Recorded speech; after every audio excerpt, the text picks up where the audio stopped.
Hello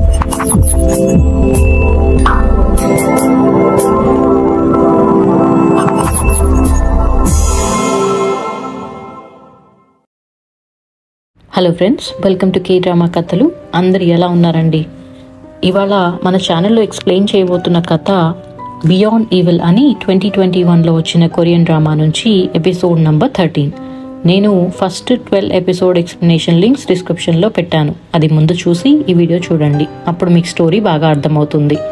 అలానే నా వీడియోస్ని 70% పీపుల్ సబ్స్క్రైబ్ చేసుకోకుండానే చూస్తున్నారు అని అనలిటిక్స్లో చూపిస్తుంది. సో అందరూ మర్చిపోకుండా నా ఛానల్ని సబ్స్క్రైబ్ చేసుకోండి. వీడియోని లైక్ చేసి కమెంట్స్లో ఈ ఎపిసోడ్ ఎలా అనిపించిందో చెప్పండి. ఇంకా లేట్ చేయకుండా ఎక్స్ప్లెనేషన్ స్టార్ట్ చేద్దామా? ఎపిసోడ్ 13 స్టార్టింగ్లో మనం 20 years బ్యాక్ జరిగిన ఫ్లాష్ బ్యాక్ని చూస్తాం. Chief Han, council women Doe and chairman Lee ముగ్గురు ఒక రెస్టారెంట్లో తింటూ డ్రింక్ చేస్తూ ఉంటారు. ఆ టైంకి డో ఇంకా టౌన్ కౌన్సిల్ ఉమెన్ కాదు, అండ్ చీఫ్ హ్యాన్ కూడా సోల్ హెడ్ క్వార్టర్స్లో చీఫ్ కాదనమాట. వాళ్ళ ముగ్గురు అక్కడ జరగబోతున్న రీడెవలప్మెంట్ గురించి మాట్లాడుకుంటూ ఎవరికి బ్రైట్ చేస్తే వాళ్ళకి ఎలా లాభం వస్తుంది అనేది మాట్లాడుకుంటూ ఉంటారు. ప్రెజెంట్ టైంలో జీవా డిటెక్టివ్ కాంగ్తో కలిసి పోలీస్ హెడ్ క్వార్టర్స్ పార్కింగ్ లాట్లో అక్కడే వేరే కార్లో ఉన్న చైర్మన్ లీని అబ్జర్వ్ చేస్తూ ఫాలో చేస్తూ ఉంటుందన్నమాట. డిటెక్టివ్ కాంగ్ ఆమెతో, చైర్మన్ లీ ఇది వరకు కూడా చీఫ్ హ్యాన్ని కలవడానికి హెడ్ క్వార్టర్స్కి వచ్చారు అని ఇక్కడ సెక్యూరిటీ డిపార్ట్మెంట్లో పనిచేస్తున్న నా ఫ్రెండ్స్ చెప్పారు అని అంటాడు. అంతలోకి పార్కింగ్ లాట్లోకి చీఫ్ హ్యాన్ వస్తాడు.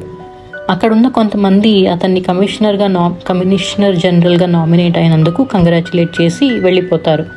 చైర్మన్ లీ కూడా కార్ దిగి చీఫ్ హ్యాన్ని కలుద్దాం అనుకుంటాడు. కానీ చీఫ్ హ్యాన్ కళ్ళతో సైగ చేసి అక్కడి నుంచి వెళ్ళిపోమని చెప్తాడు. చైర్మన్ లీకి చాలా కోపం వస్తుంది. ఇదంతా కూడా జీవా కార్లోంచి అబ్జర్వ్ చేస్తూ ఉంటుంది. చైర్మన్ లీ కాల్ రికార్డ్స్ని చెక్ చేయాలి అని డిసైడ్ అవుతుంది. నెక్స్ట్ సీన్లో మనం ప్రీవియస్ ఎపిసోడ్ ఎండింగ్ కంటిన్యూయేషన్ చూస్తాం. జువాన్తో డాంగ్ షేక్, మీ ఫ్యామిలీ మెంబర్ ఎవరైనా తప్పు చేస్తే నువ్వు వాళ్ళకి హెల్ప్ చేస్తావా అని అడుగుతాడు.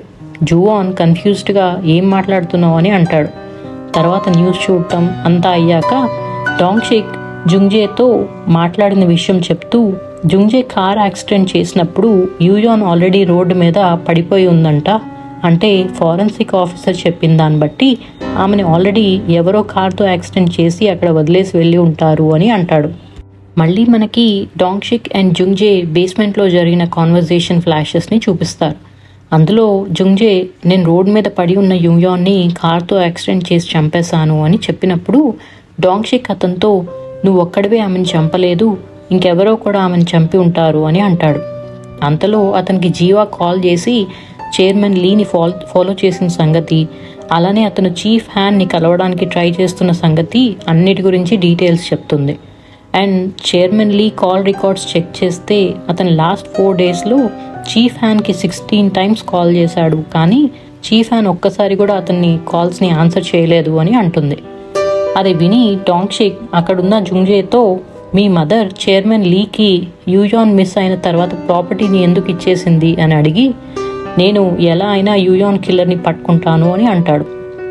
ప్రెజెంట్ టైంలో డాంగ్ షేక్ జువాన్తో ఉండగా చైర్మన్ లీ అండ్ చీఫ్ హ్యాన్కి ఉన్న రిలేషన్ ఏమై ఉంటుంది అని అనుకుంటూ ఉంటాడు. జువాన్ అతనితో, ఒకవేళ చైర్మన్ లీకి మా నాన్న చీఫ్ హ్యాన్కి ఏదో కనెక్షన్ ఉంది అనుకున్నాం, కానీ అది మీ సిస్టర్ కేస్కి ఎలా రిలేటెడ్ అని అడుగుతాడు. అప్పుడు డాంగ్ షేక్, నీకు గుర్తుందా, ఆఫీసర్ జో హైయర్ అప్ నుంచి ఆర్డర్ రావడం వల్ల రిపోర్ట్ చేంజ్ చేశాను అని చెప్పాడు. ఆ టైంలో అతని పైన ఉన్న ఆఫీసర్ చీఫ్ జంగ్, కానీ చీఫ్ జంగ్ని అపాయింట్ చేసింది అప్పట్లో ముంజు పోలీస్ స్టేషన్ సూపరింటెండెంట్ అయిన మీ ఫాదరే. అండ్ చీఫ్ జంగ్ ఒక కరప్టెడ్ ఆఫీసర్ అని తెలిసి కూడా అతన్ని ఇన్ని ఇయర్స్గా ప్రమోట్ చేస్తూ వచ్చాడు అని అంటాడు. 21 years బ్యాక్ యూయాన్ కేస్ని కూడా క్లోజ్ చేసింది మీ ఫాదరే, అన్ని ఎవిడెన్సెస్ ఆయన్నే పాయింట్ చేస్తున్నాయి అని అంటాడు. జువాన్కి కోపం వచ్చి అక్కడి నుంచి వెళ్ళిపోతాడు. నెక్స్ట్ సీన్లో జుంగ్జే వాళ్ళ ఇంటికి వెళ్ళాక డాంగ్ షిక్ అన్న మాటలన్నీ గుర్తు తెచ్చుకుని వాళ్ళ మదర్తో, నాకు 21 years బ్యాక్ యూయాన్ చనిపోయిన నైట్ జరిగిన విషయం అంతా గుర్తొచ్చింది అని అంటాడు. అలానే నాకు గుర్తుంది, నేను నీకు కాల్ చేస్తే నువ్వు కూడా అక్కడికి వచ్చి ఆ చైర్మన్ లీని కూడా అక్కడికి పిలిచావు. అతను బాడీని మాయం చేసినందుకు అతనికి ఆ ప్రాపర్టీ అండ్ డీర్ ఫామ్ని ఇచ్చేసావా అని అడుగుతాడు. మళ్ళీ ఇక్కడ మనకి జుంగ్జే అండ్ డాంగ్షిక్ బేస్మెంట్లో ఉన్నప్పుడు కాన్వర్జేషన్ ఫ్లాషెస్ చూపిస్తారు. అందులో జుంగ్జే డాంగ్షిక్తో మేము యూయాన్ బాడీని చైర్మన్ లీ దగ్గర వదిలేసి వెళ్ళిపోయామని చెప్తాడు. డాంగ్షిక్ అతనితో యూయాన్ కార్ యాక్సిడెంట్ ఆమె నుంచున్నప్పుడు జరిగింది అని ఫారెన్సిక్ వాళ్ళు చెప్పారు, సో ఆమెను వేరే కార్ యాక్సిడెంట్ చేసి అక్కడ వదిలేసి వెళ్ళుంటారు అని అంటాడు. ప్రెజెంట్ టైంలో అది గుర్తొచ్చిన జుంగ్జే వాళ్ళ మదర్తో యూయాన్ని ఎవరు చంపారు అని అడుగుతాడు. వాళ్ళ మదర్ ఏమో నువ్వు డ్రింక్ చేసి కార్ యాక్సిడెంట్ చేశావు, నీకు ఇంకా పూర్తిగా గుర్తు రాలేదనుకుంటా అని అంటుంది. జుంగ్జే కోపంగా యూయాన్ బాడీని చైర్మన్ లీకి ఇస్తే అది డాంగ్షిక్ బేస్మెంట్లోకి ఎలా వచ్చింది, జిన్ముక్ డాంగ్షిక్తో నీ సిస్టర్ని నీకు రిటర్న్ చేస్తున్నాను అని ఎందుకన్నాడు అని అడుగుతాడు. అలానే చైర్మన్ లీ ఇన్ని ఇయర్స్ నుంచి నిన్ను ఫూల్ చేస్తూ ఉంటే నువ్వేమో అతనికి ప్రాపర్టీస్ అండ్ మనీ ఇస్తూ వచ్చావు అని అంటాడు. అలానే డాంగ్షిక్ అతనితో చెప్పిన విషయం చెప్తూ చైర్మన్ లీ అండ్ చీఫ్ హాన్ కలిసి నీ దగ్గర ఏదో సీక్రెట్ని దాస్తున్నారు అని అంటాడు. కౌన్సిల్ ఉమెన్ డో ఫస్ట్ ఆ విషయాన్ని నమ్మదు. జుంగ్జేతో వాళ్ళిద్దరికీ ఒకరంటే ఒకరు పడదు, సో వాళ్ళు నేను లేకుండా కలవరు అని అంటుంది. కానీ జుంగ్జే ఆమెతో ఇవాళ కూడా చైర్మన్ లీ చీఫ్ హ్యాన్ని కలవడానికి హెడ్ క్వార్టర్స్కి వెళ్ళాడు, వాళ్ళిద్దరూ కలిసి నిన్ను యూజ్ చేస్తున్నారేమో, నీకెంతవరకు అసలు నిజం తెలుసు అని అడుగుతాడు. నెక్స్ట్ డే జువాన్ వాళ్ళ ఫాదర్ అయిన చీఫ్ హ్యాన్తో చూస్తాం. అక్కడ జువాన్ వాళ్ళ ఫాదర్తో చీఫ్ నామ్ మాట్లాడిన ఫారెన్సిక్ రిపోర్ట్ గురించి చెప్పడానికి వచ్చాను, బహుశా మీకు ఆల్రెడీ ప్రాసిక్యూటర్ క్వాన్ చెప్పి ఉంటాడు, నాకు తెలిసిన విషయం చెప్తాను అని ఆ ఫారెన్సిక్ రిపోర్ట్ డాంగ్షిక్ గిటార్ పిక్ది అని అంటాడు. దాన్ని ఆఫీసర్ జో చేంజ్ చేశాడు కౌన్సిల్ ఉమెన్ డో రిక్వెస్ట్ చేయడం వల్ల అని కూడా చెప్తాడు. చీఫ్ హ్యాన్ నీ దగ్గర వాళ్ళు అలా చేశారని ఏమన్నా ప్రూఫ్ ఉందా అని అడుగుతాడు. జువాన్ ఆన్సర్ చేస్తూ నా దగ్గర ఏం ప్రూఫ్ లేదు, కానీ మనం చీఫ్ జంగ్ని అరెస్ట్ చేయొచ్చు, ఎందుకంటే ఆఫీసర్ జో చీఫ్ జంగ్ ఇన్స్ట్రక్షన్స్ వల్లే కౌన్సిల్ ఉమెన్ డో చెప్పినట్టు ఆ రిపోర్ట్ని చేంజ్ చేశాడు. అలానే చీఫ్ జంగ్ 20 ఇయర్స్గా కౌన్సిల్ ఉమెన్ డోని బ్లాక్మెయిల్ చేస్తూ ఆమె దగ్గర నుంచి ప్రాపర్టీస్ అండ్ మనీ తీసుకుంటున్నాడు అని చెప్తాడు. అండ్ అలాంటి ఒక కరప్టెడ్ ఆఫీసర్ని మీరు ప్రమోట్ చేసి పైకి తీసుకొచ్చారు, ఆ న్యూస్ మీడియాలోకి వెళ్తే మీరు కమిషనర్ జనరల్ హియరింగ్ అప్పుడు ప్రాబ్లమ్స్ వస్తాయి అని అంటాడు. నెక్స్ట్ సీన్లో చీఫ్ జంగ్ని చీఫ్ హ్యాన్ ఆఫీస్లో చూస్తాం. అక్కడ చీఫ్ హ్యాన్ కోపంగా చీఫ్ జంగ్ని కౌన్సిల్ ఉమెన్ డోని బ్లాక్మెయిల్ చేసి ఆమె రిపోర్ట్ చేంజ్ చేసిన సంగతి దాని గురించి అడుగుతాడు. ముందు చీఫ్ జంగ్ ఒప్పుకోడు, కానీ చీఫ్ హ్యాన్ బెదిరించడంతో కన్ఫెస్ చేస్తూ ఆ రిపోర్ట్లో గిటార్ పిక్ మీద జుంగ్జే ఫింగర్ ప్రింట్స్ ఉన్నట్టు వచ్చింది, కౌన్సిల్ ఉమెన్ డో ఏమో వాళ్ళ అబ్బాయి ఏదో తాగిన మత్తులో యూయాన్ని కార్ యాక్సిడెంట్ చేసి చంపేశాడు అని చెప్పింది అని అంటాడనమాట. చీఫ్ హ్యాన్ కోపంగా నువ్వు అప్పుడే వాడిని అరెస్ట్ చేసి ఉంటే ఇప్పుడు సిచ్యువేషన్ ఇంత వర్స్ట్గా ఉండేది కాదు, నువ్వు ఇంకా పోలీస్ డిపార్ట్మెంట్లో ఉండడం కరెక్ట్ కాదు అని అర్జెంటుగా సూట్ కేసు సర్దుకుని ఇక్కడ నుంచి దూరంగా వెళ్ళిపో అని వార్న్ చేస్తాడు. అప్పుడు చీఫ్ జంగ్ కూడా ఎదురు తిరిగి నేను పోలీస్ డిపార్ట్మెంట్ని వదిలి ఎక్కడికి వెళ్ళను అని చెప్తాడు. అలానే మీకు గుర్తుందా, ఒకరోజు మీరు సెల్లో ఉన్న జిన్ముక్ని కలవాలి, మార్నింగ్ 5 AM కల్లా వస్తాను, కెమెరా ఆఫ్ చేయమని చెప్పారు, ఇలాంటి రోజు వస్తుందని తెలిసే నేను ఆ రోజు సీసీటీవీ కెమెరాని ఆఫ్ చేయలేదు, కానీ ఆ మార్నింగ్ జిన్ముక్ దగ్గరికి మీరు రాలేదు, చైర్మన్ లీ వచ్చాడు అని అంటాడు. అక్కడితో సీన్ కట్ అయ్యి నెక్స్ట్ సీన్లో జువాన్ అండ్ డాంగ్షిక్ని చూస్తాం. డాంగ్షిక్ జువాన్తో మీ ఫాదర్ చీఫ్ జంగ్ గురించి చెప్పాక ఏమైనా కాంటాక్ట్ చేశారా అని అడుగుతాడు. జువాన్ ఇంకా లేదు, నువ్వు జుంగ్జేతో వేసిన ప్లాన్ ఏమైనా వర్కౌట్ అయిందా అని అడుగుతాడు. డాంగ్షిక్ కూడా ప్రోగ్రెస్లో ఉంది, నేను కూడా వెయిట్ చేస్తున్నాను అని అంటాడు. అంతలో అక్కడికి ఒక రిపోర్టర్ జువాన్ వాళ్ళ ఫాదర్ కమిషనర్ జనరల్ అవుతున్నారని అతన్ని ఇంటర్వ్యూ చేయడానికని వస్తాడు. జువాన్ దానికి ఓకే అని ఇంటర్వ్యూకి బదులుగా ముంజు పోలీస్ స్టేషన్లో జరుగుతున్న బ్రైబరీ అంటే కరప్షన్ గురించి టిప్ ఆఫ్ ఇస్తాడనమాట.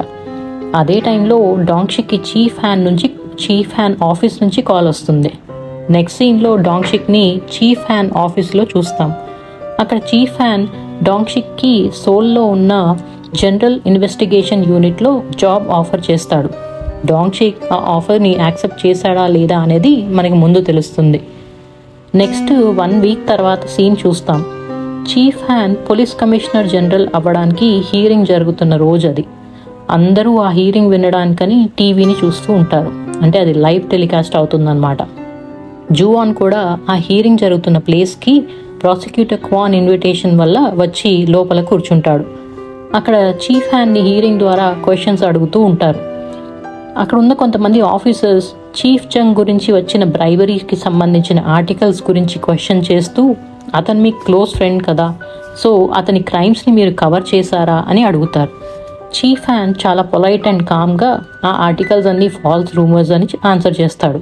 అలానే ఆ ఆర్టికల్లో ఉన్న ల్యాండ్ పర్చేస్ గురించి చెప్తూ, చీఫ్ జంగ్కి ఒక ల్యాండ్ ఓనర్ అప్పు ఉండటం వల్ల అతను అప్పు తీర్చడానికి ల్యాండ్ని ఇచ్చేశారు అని ఒక సర్టిఫికెట్ కూడా చూపిస్తాడు. బేసికల్లీ ఇక్కడ చీఫ్ హ్యాన్ చీఫ్ జంగ్ ఇన్నోసెంట్, ఎలాంటి బ్రైబ్స్ తీసుకోలేదు అని ప్రూవ్ చేస్తున్నాడు అన్నమాట. అదే టైంకి అక్కడికి డాంగ్ షిక్ కూడా వస్తాడు. అతన్ని లోపలికి రానివ్వకపోవడంతో అతను, నేను సోల్ జనరల్ ఇన్వెస్టిగేషన్ యూనిట్లో వర్క్ చేస్తున్నాను, పని మీద ఇక్కడికి వచ్చాను అని చెప్తాడు. సో చీఫ్ హ్యాన్ ఇచ్చిన జాబ్ ఆఫర్ని అతను యాక్సెప్ట్ చేసి జాబ్ జాయిన్ అయ్యాడు అని మనకు అర్థమవుతుంది. డాంగ్ షిక్ డైరెక్ట్గా జూవాన్ దగ్గరికి వెళ్ళి, గుంఫా మర్డర్ కేసులో నీ కనెక్షన్ ఉండటం వల్ల నిన్ను వారెంట్ లేకుండా అరెస్ట్ చేస్తున్నాను అని చెప్తాడు. అలానే అతని హ్యాండ్స్కి హ్యాండ్ కఫ్ కూడా వేస్తాడు. వాళ్ళిద్దరూ అక్కడే ఉన్న చీఫ్ హ్యాన్ని చూస్తారు. ఇదంతా వాళ్ళిద్దరూ కలిసి ప్లాన్ చేశారు అని వాళ్ళ ఫేస్ మీద ఉన్న చిన్న స్మైల్ని బట్టి మనకు అనిపిస్తుంది. అంతేనండి, దాంతో ఎపిసోడ్ 13 కంప్లీట్ అయింది. మీకు ఈ ఎపిసోడ్ ఎలా అనిపించిందో నాకు కమెంట్స్లో చెప్పండి. అలానే నా ఛానల్ని సబ్స్క్రైబ్ చేసుకుని ఈ వీడియోని లైక్ చేయండి. మళ్ళీ నెక్స్ట్ ఎపిసోడ్లో కలుద్దాం.